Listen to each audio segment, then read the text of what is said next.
Bianca here from the vitalityguideforwomen.com, and today I want to talk about something that is very close to my heart, and that is the topic of cleansing and detoxing. So it's been a really fun summer around here. My birthday is in the summer, my mom's birthday, my grandparents, and a whole host of other friends have birthdays during the summer. So it's been a very indulgent and exciting celebratory time. But now, as we sort of get into fall and back to school and all those things, I like to cleanse my body and get it ready for the next season. So the question begs, do I juice fast or do I smoothie feast? And what the heck is the difference? Well, there's a huge difference. So when you're juice fasting, the idea is to give your digestion a break and not put anything into your digestive tract so that it has time to just reset itself and just take 5, just relax. So what you do is you drink juices, really high quality, organic juices that give your body the nutrients it needs, and you remove all the fiber. And this is really good for detoxing the liver, for just, again, giving your digestive system a break, clearing the skin, etc. But it's much different than smoothie feasting. Smoothie feasting is completely the opposite. The idea is to infuse so much fiber and really high quality, dense things into your colon and into your digestive system so that it sweeps it clean and gets all the gunk out. Now, I have an affinity for juice cleansing because I am a facilitator of juice cleanses for clients, but this time I've opted for a smoothie feast because as the summer has gone on, I've noticed my digestion start to lag a little, and I'd like to get everything out and then get it back to good. So my recommendation for people that are sort of in the same boat as I am is to smoothie feast. So put so much fiber and really high quality fibrous content into your body, sweep the digestive tract, and then do a juice cleanse to allow your body and your digestive system to just take a nice, well-deserved break.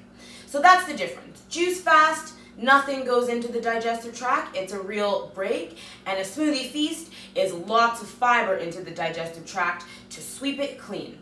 So next up, I'm going to tell you what the components of a really high quality smoothie are.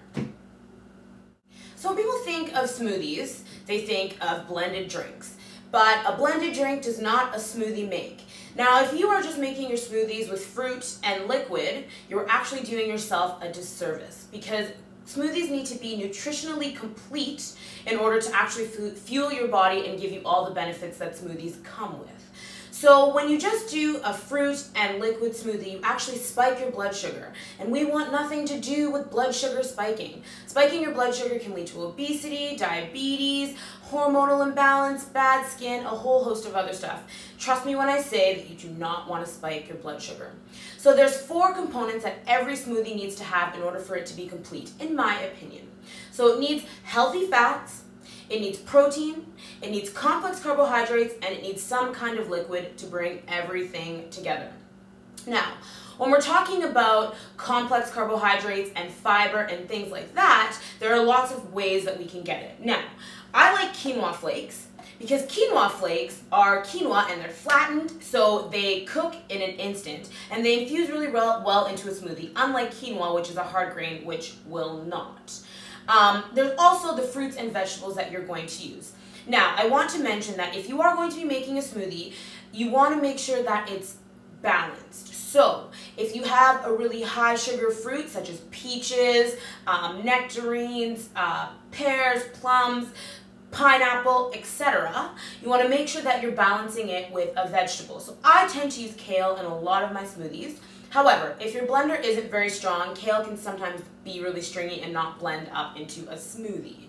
So I will then use spinach. Spinach also happens to be mild in flavor. So if you're sort of entry level, just getting into the smoothie lifestyle, I would use spinach and upgrade to kale when you sort of feel ready to do so.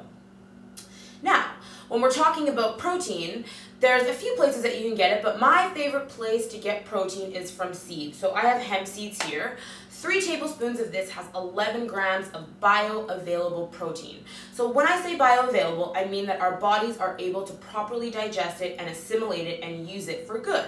Whereas something like a T-bone steak, of course you wouldn't want to put that in a smoothie, but that also comes with a whole host of other things, so saturated fat, and meat is really hard on the digestive system. So when we talk about bioavailable protein, we're talking about protein that our bodies can use right now without having to do a lot of work to get it.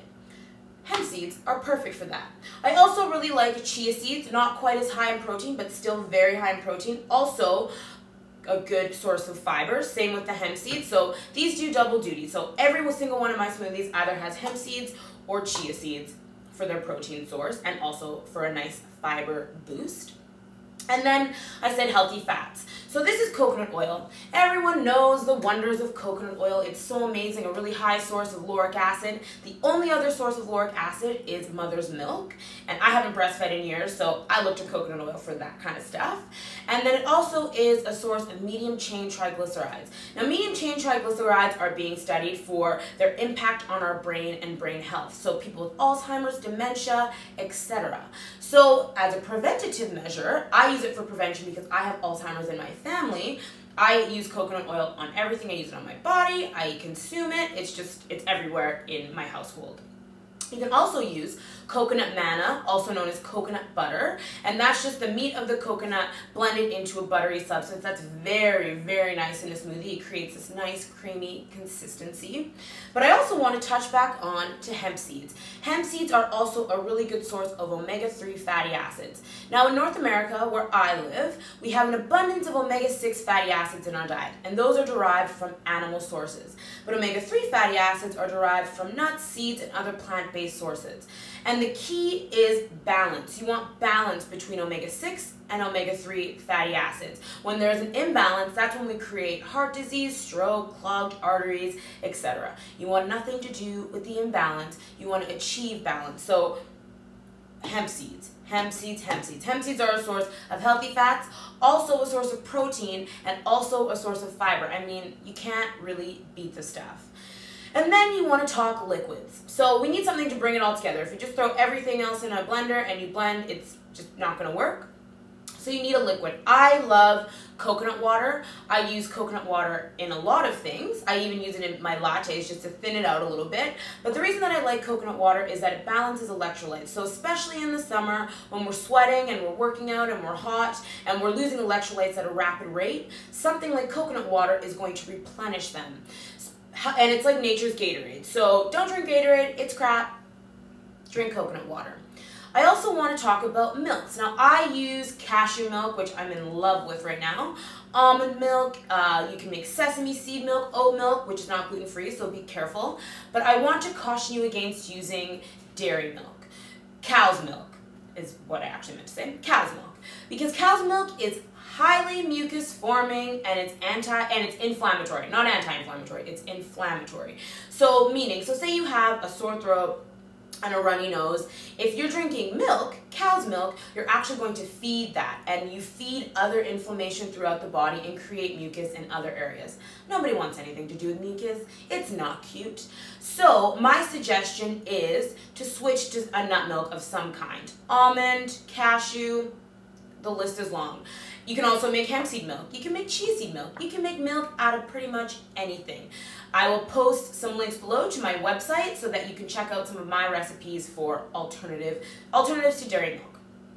And lastly, I just want to say that for some people, giving up dairy is a really daunting thing because they love cheese. I love cheese too. I don't eat very much of it, but when I do, I enjoy it. So my recommendation on that is that you can substitute for goat's milk cheese. So goat's cheese. I wouldn't do it all the time, but it happens to be less aggravating to people. So give it a try, see what it's like.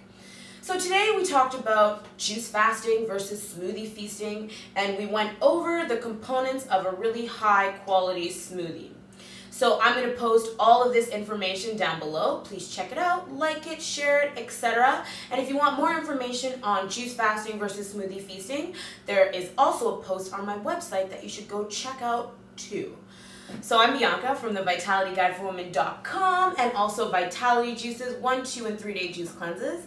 And this has been another video for you. I want to thank you again for watching, and I'll see you next time. See ya.